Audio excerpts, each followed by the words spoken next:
Part III, Section 24 of The Maine Woods by Henry David Thoreau. This recording is in the public domain. Recording by Expatriate in Bangor, Maine. Part III, The Allegash and East Branch, Section 24. Having paddled several miles up the Umbazookskus, it suddenly contracted to a mere brook, narrow and swift, the larches and other trees approaching the bank and leaving no open meadow, and we landed to get a black spruce pole for pushing against the stream. This was the first occasion for one. The one selected was quite slender, cut about 10 feet long, merely whittled to a point, and the bark shaved off. The stream, though narrow and swift, was still deep, with a muddy bottom, as I proved by diving to it. Beside the plants which I have mentioned, I observed on the bank here the Salix cordata and rostrata, Ranunculus recurvatus, and Rubus triflorus, with ripe fruit. While we were thus employed, 2 Indians in a canoe hove in sight round the bushes coming down stream. Our Indian knew one of them, an old man, and fell into conversation with him in Indian. He belonged at the foot of Moosehead. The other was of another tribe. They were returning from hunting. I asked the younger if they had seen any moose, to which he said no, but I, seeing the moose hides sticking out from a great bundle made with their blankets in the middle of the canoe, added, "Only their hides." As he was a foreigner, he may have wished to deceive me, for it is against the law for white men and foreigners to kill moose in Maine at this season. But perhaps he need not have been alarmed, for the moose wardens are not very particular. I heard quite directly of one who, being asked by a white man going into the woods what he would say if he killed a moose, answered, "If you bring me a quarter of it, I guess you won't be troubled," his duty being, as he said, only to prevent the indiscriminate slaughter of them for their hides. I suppose that he would consider it an indiscriminate slaughter when a quarter was not reserved for himself. Such are the perquisites of this office. We continued along through the most extensive larch wood which I had seen, tall and slender trees with fantastic branches. But though this was the prevailing tree here, I do not remember that we saw any afterward. You do not find straggling trees of this species here and there throughout the wood, but rather a little forest of them. The same is the case with the white and red pines and some other trees, greatly to the convenience of the lumberer.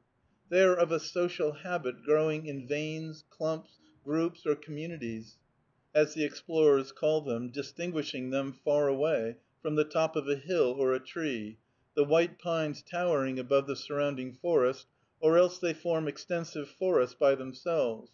I should have liked to come across a large community of pines which had never been invaded by the lumbering army. We saw some fresh moose tracks along the shore, but the Indian said that the moose were not driven out of the woods by the flies, as usual at this season, on account of the abundance of water everywhere. The stream was only from 1 1/2 to 3 rods wide, quite winding, with occasional small islands, meadows, and some very swift and shallow places. When we came to an island, the Indian never hesitated which side to take, as if the current told him which was the shortest and deepest. It was lucky for us that the water was so high. We had to walk but once on this stream, carrying a part of the load, at a swift and shallow reach, while he got up with the canoe, not being obliged to take out, though he said it was very strong water. Once or twice we passed the red wreck of a batteau which had been stove some spring. While making this portage, I saw many splendid specimens of the great purple fringed orchis, 3 feet high. It is remarkable that such delicate flowers should here adorn these wilderness paths. Having resumed our seats in the canoe, I felt the Indian wiping my back, which he had accidentally spat upon.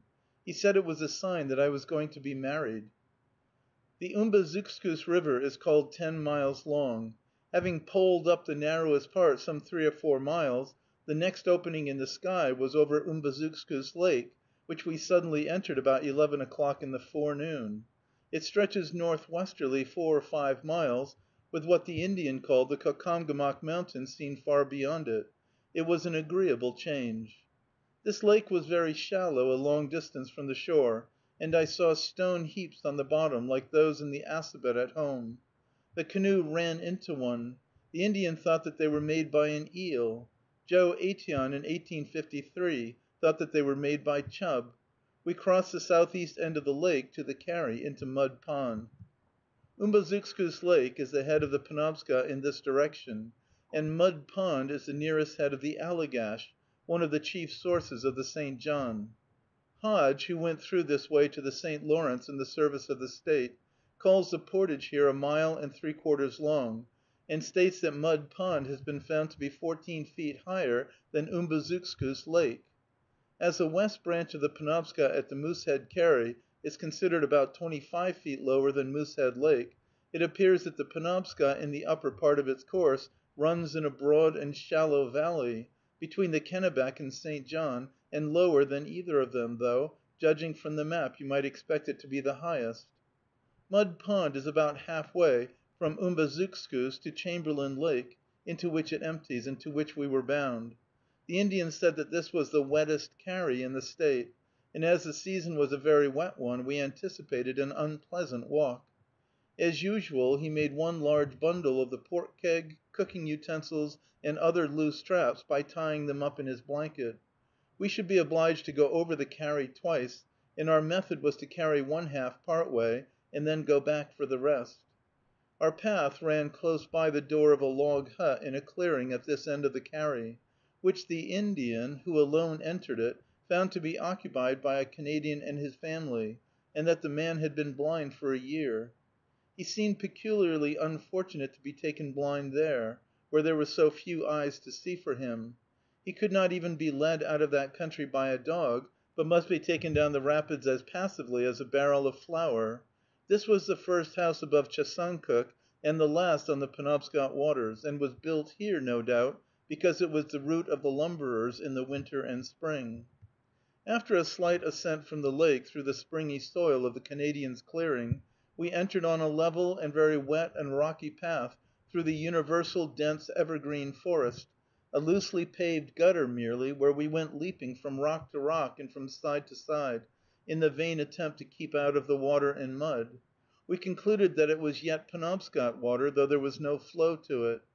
It was on this carry that the white hunter whom I met in the stage, as he told me, had shot 2 bears a few months before.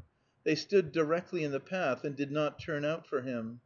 They might be excused for not turning out there, or only taking the right, as the law directs. He said that at this season bears were found on the mountains and hillsides in search of berries, and were apt to be saucy, that we might come across them up Trout Stream, and he added, what I hardly credited, that many Indians slept in their canoes, not daring to sleep on land on account of them. Here commences what was called 20 years ago the best timberland in the State.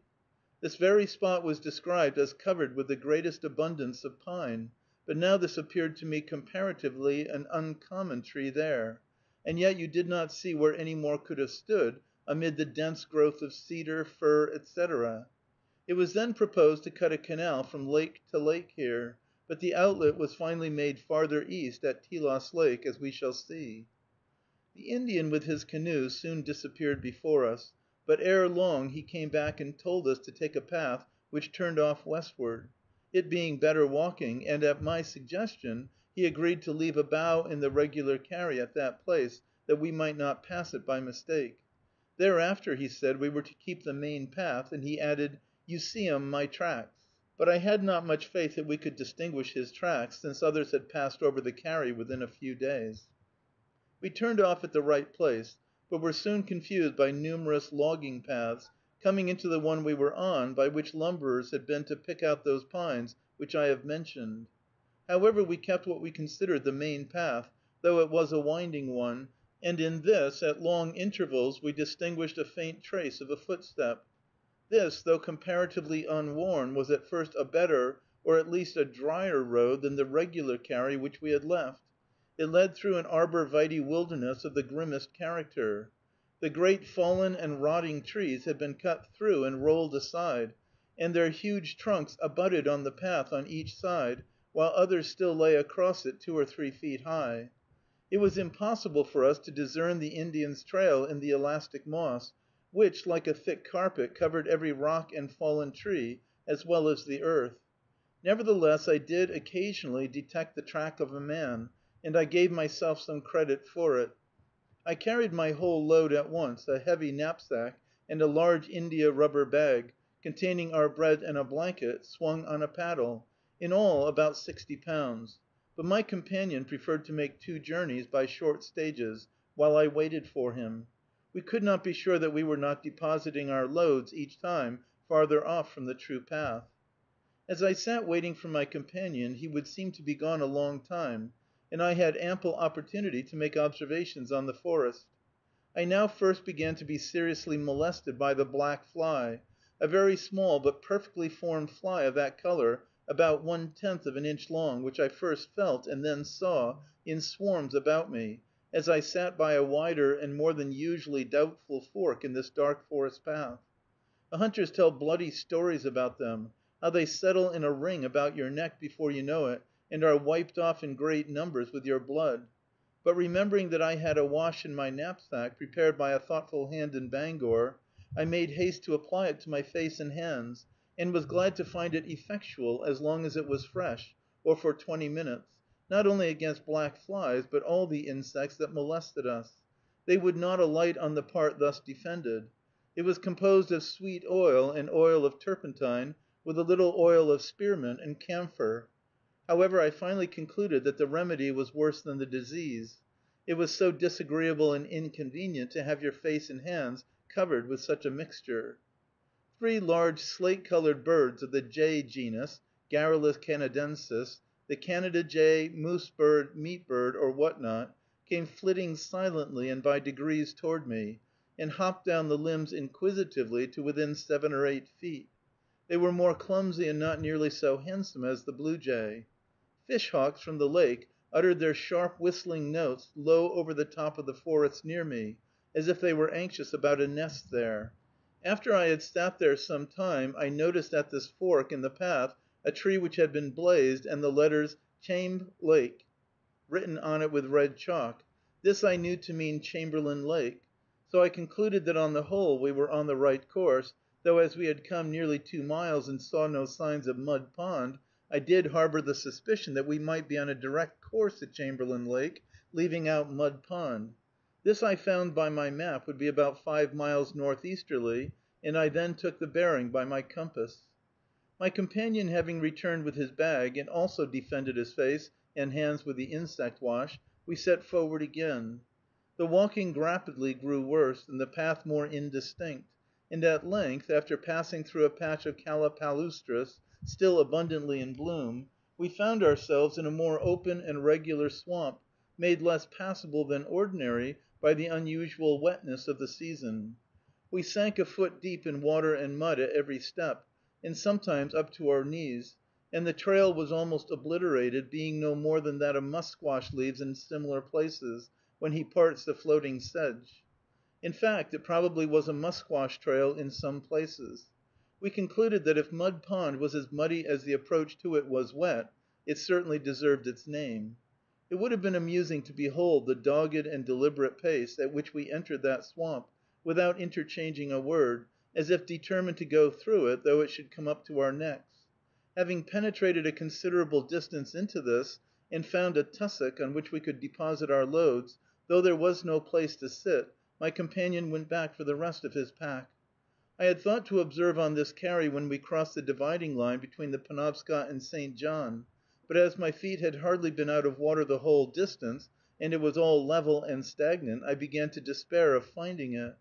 I remembered hearing a good deal about the highlands dividing the waters of the Penobscot from those of the St. John, as well as the St. Lawrence, at the time of the northeast boundary dispute, and I observed by my map that the line claimed by Great Britain as the boundary prior to 1842 passed between Umbazookskus Lake and Mud Pond, so that we had either crossed or were then on it.